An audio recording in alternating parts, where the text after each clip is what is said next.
Hi, welcome to episode 12 of season 2 of FountainCast, a bi-weekly podcast brought to you by the Fountain Hills Chamber of Commerce, striving to be your one-stop fountain of information regarding your local business community here in Fountain Hills. I'm host Karen Anderson. And I'm co-host Hannah Toth. Be sure to stay tuned after this episode as well to hear about upcoming chamber events. In today's episode, we are speaking with Tom Willim, a new member of your Fountain Hills Chamber from Elite Allergy and Asthma, here to share about his new business in Fountain Hills, opening very soon. Tom, welcome to the show. Well, thank you. We're very excited to have you. So first of all, just as an introduction to your business, what services will you be providing here in town? It'll be allergy services to take care of allergies, asthma, and allergy-related skin conditions like eczema. Interesting, very interesting. And what inspired you to pick allergy and asthma as your niche? I feel as though there must be a story there. Well, I initially went into primary care medicine 36 years ago, and I moved to Arizona in 1996, and I started work with a primary care doctor in Mesa who was the second doctor in the country to work with a very, very effective mode of treating allergies, sublingual drops. So some people call them under-the-tongue allergy drops. And when I was so fascinated by how they changed people's lives, and that's kind of like why I got into the business, to help change people's lives. And that did that more than anything else that I do in medicine. That's wonderful. You know, we have a great need for that here, as we have so many people here that suffer with allergies, our dry climate and the lack of humidity, the dust storms and things like that. I know for me personally, they can really affect my allergies. Right. Yeah, and plus it's turned into kind of a rainforest compared to what it was, decades ago with the golf courses and the non-indigenous trees and whatnot. It used to be a great place to live for allergies many, many years ago, but that is certainly no longer the case. Yep, absolutely. I know twice a year, whenever the Palo Verdes bloom, I'm not doing so well anymore. So. And the orange trees, I know that's a big one for my children and I. And used to be, 20 years ago or so, there were even more citrus groves and orchards. Do they call them orchards? Yes. Out in the East Valley, and we can always tell when those are in bloom because we have a real hard time. Yes, absolutely. And the olive trees that were the favorite plant for the landscapers in Mesa back in the 40s and 50s, and they actually had a moratorium where they had to stop planting them because the doctors were getting too much work with asthmatics that were out of control and people with allergies. So you can no longer plant an olive tree in the state of Arizona because of how allergic they are. Are they the Russian olive trees that we have see around town? Yes, those are. They're also a problem, especially for my daughter. Yes, yeah, for many people, yeah.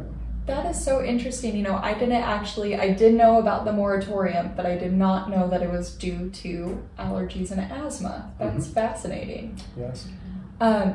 One thing to go back to your business, what is the average patient's experience walking into your clinic? Okay, well, initially we talk about their history, what their story is, and what kind of problems they have, whether it's nasal allergies, eye allergies, whether it's asthma, chronic sinus infections, and the skin conditions as well, because people don't realize that eczema is directly caused by environmental allergies.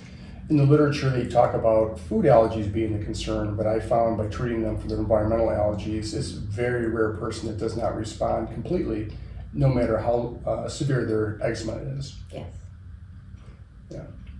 There's another condition called idiopathic urticaria where people will just get random hives, their lip will swell up terribly, their eyes will swell, and not always at good times. So people get kind of tired of that after it happens, randomly, maybe 3 or 4 times over a year or so, and then they come to seek help. And in most cases, that goes away very quickly and never comes back again. So you mentioned the sublingual drops. How are they different or similar to the allergy shots, which are something that most people are more familiar with? I love talking about this subject. To put things in perspective, the rest of the world does not do allergy shots. In the 60s, the Italian allergist theorized that by taking the same stuff that's given in shot form, if you place it underneath the tongue, that it might be more successful. And in about 7 or 8 different parameters, that is true. Number one, it's more convenient. You don't have to come in for those hour visits twice a week at the allergist, which is 104 hours a year, and that's 4.5 days within an allergist office. I see patients 5 times a year, and the patients take the drops at home, so it doesn't require in-house visits. Which, even if that was just the only thing that was the benefit over shots, that would be great. But not only that, but we have a 90% success rate. Allergy shots work for 60% of patients. The onset of action with allergy shots is at least 6 months, more commonly 9 to 12 to 18 months before they even start working. So you have to be a very patient individual if you are on shots. I was on shots when I was back in Michigan because I kept getting sinus infections every 4 to 6 weeks, and that happened for many years. So I got on shots, but I just found the process so difficult that after 9 months, I simply couldn't take them anymore. But when I moved to Arizona and I started working with the second doctor in the country to work with sublingual, and I became the third just by being at the right place at the right time, I found out how great they worked. I got on the drops, and 6 weeks later, my allergies were gone. I haven't had sinus infection in the last 27 years, which has been really nice. Wow. Yes. And that's the experience that my patients get, across the board. I mean, we do have a 10% failure rate, but 90% of the people are very, very pleased with how it works. The other advantages are that we treat for worldwide allergies. So we treat for a complete 170 allergens. With allergy shots, they treat specifically for what the person tests positive for on a skin test. And skin tests can be unreliable, ultimately. Those people over the age of 50 particularly, as we get older, our immune system gets weaker, and therefore we don't get true results. So some of the things that the people are most allergic to doesn't even get into the shot, so that helps, that makes it so their success rates are much lower. But the other thing is, since we treat worldwide, no matter where my patients are at, they're going to be protected. With allergy shots, they only treat for that region of the country, and in Arizona, conventional allergists only treat for the desert Southwest. So if you go to the Midwest, or you go to Florida, or you go to New York, or somewhere like that, your symptoms will not be controlled, and you can have a trip be spoiled. The drops work well for my world travelers, my people in the semiconductor industry that go to Malaysia. My pro athletes. I've been the team allergist for one of the Arizona's men's professional sports teams since 2013, and these guys are in and out of town every week to 10 days. So that doesn't work well if they're having to do that. Yes. That's amazing. Other than that, it's very safe. Anaphylaxis with allergy shots is a very real thing. Yes. It happens about 4 or 5 times a month in any conventional allergy office. With the drops, I mean, that's almost unheard of. It has happened, but I haven't seen it in any of my patients in 27 years. And my mentor, Dr. Stuart Agron of Mesa, he was, for 40 years, he never saw anaphylaxis either. Oh, wow. It's so safe that we can actually treat infants. And small children have severe asthma. They have severe ear infections. They get eczema, and we're able to treat them quite young. And most conventional allergists won't treat under the age of 5 years because of the dangers that are associated with it. So all in all, when you add up all those things together, it just provides a methodology that is superior in every possible way. That is wonderful. That is wonderful. And clearly this community is really lucky to have you as a part of it. So what brought you to Fountain Hills, and what's inspiring you to open a clinic here? Well, I worked for my uncle. This is my second time through in Arizona. When I was 20 in 1980, I came out here for the weather, of course, but it was during the heart of a recession, and I had to go back, and and go back to Michigan with just the clothes on my back. And I said, I'm going to come back there because I just love this place. And during one of the, I was working for my uncle in the acoustic ceiling business, in the door business, and I made a couple deliveries to the small town called Fountain Hills. I was always intrigued by the name of it. And when my wife and I were looking for property to build a home in '92, we went to Fountain Hills, and we looked and we bought a lot and built a home on it shortly after that. And the rest is history. I mean, we've never doubted our decision. It's just been a wonderful place to live and raise our two sons. Yes. I agree. I love it here too. It's so wonderful. Thank you for sharing your story.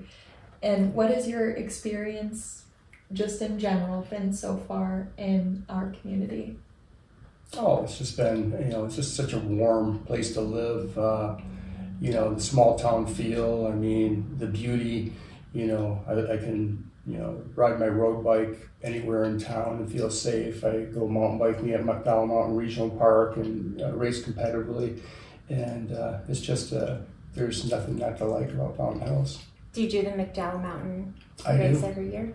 No, I haven't done that race. I usually have done road racing like the Tour de Scottsdale, the Tour de Mesa. But I'm ready to start doing mountain biking races in the fall. Wonderful. Yes. Very cool. So I guess one thing I would expound on from there is my office is in a state of just putting it all together, getting the furniture and all that. And I anticipate probably opening up in about 2 weeks. Oh, that's quick. And I'll have the same day appointments, which is very, very, very unusual for allergists. It could take 4 or 5 months. Oh, yes. But I'll be seeing same day appointments and same day patients and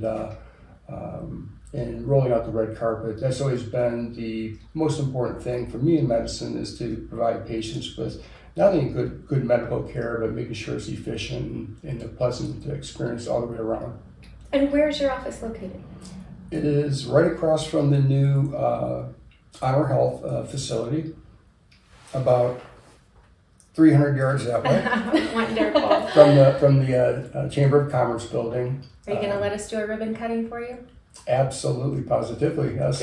Oh, wonderful. Fantastic. I'd be honored to, yes. Wonderful, and we would be honored to do that for you. Well, thank you. Absolutely, we would. And speaking of ribbon cuttings in the chamber, what inspired you to join the chamber, just as advice to those who are also new like you? I mean, it's just, to me, it was a no-brainer. I saw what they offer and the different things that you're able to do. I mean, you can have your logo, on the homepage of the Chamber of Commerce, and just all the, everybody's been so warm and so helpful and really wanting to help make my business successful. And that's been from the both of you to everybody else I've interacted with, and being able to network with so many wonderful people. Even at the breakfast this morning, it was quite nice to be able to meet people that share the same interests, and we can help each other and to make our businesses more successful. Absolutely. We do have a very wonderful business community here, and very fortunate, and I'm honored to be part of it. I love that about this chamber. Yes. Absolutely. Me too, of course. And so finally, to wrap up the episode, how can someone get in contact with you and find out more about that grand opening in a couple weeks? Well, I just got my website online. It's still not completely worked through, so please keep that in mind. But it's getting pretty polished by now. My website is Elite Allergy and Asthma Clinic.com, and people can reach me on my personal phone number if they would like. I've given my patients my phone number since I got into practice in '86, and my number is 602-717-1954. Outstanding. That is amazing. That will wrap up this episode of FountainCast. Tom, thank you so much for joining us and sharing all that with us. We can't wait for your patients to be able to reach out to you. Thank you to our audience for tuning in. We're so excited to welcome you as a new chamber member, and I hope we see everyone at your grand opening and ribbon cutting. Thank you so much, Karen. Yes, and thank you so much to everyone for tuning in to listen with us today. Don't forget to share FountainCast with friends, neighbors, clients, anyone in your network, and please like, rate, and review FountainCast wherever you listen. The Fountain Hills Chamber Gala Awards are coming soon. Voting has started to pick our award winners. So head to the Chamber website to submit your ballot and register to join us at Weekapaw Casino Resort for a masquerade. Be sure to join us on March 30th as well, when we will be celebrating P39 Pure Growth CBD with a ribbon cutting at noon. We also have a ribbon cutting on Thursday, April 6th for Integrity Home Mortgage LLC at 5 p.m. Head to the Chamber website for more details on all of our upcoming events, or to request to do your own podcast, uniquely Fountain Hills episode, send us editions for the newsletter, and so much more. Thank you, Fountain Hills, for continuing to be the best community.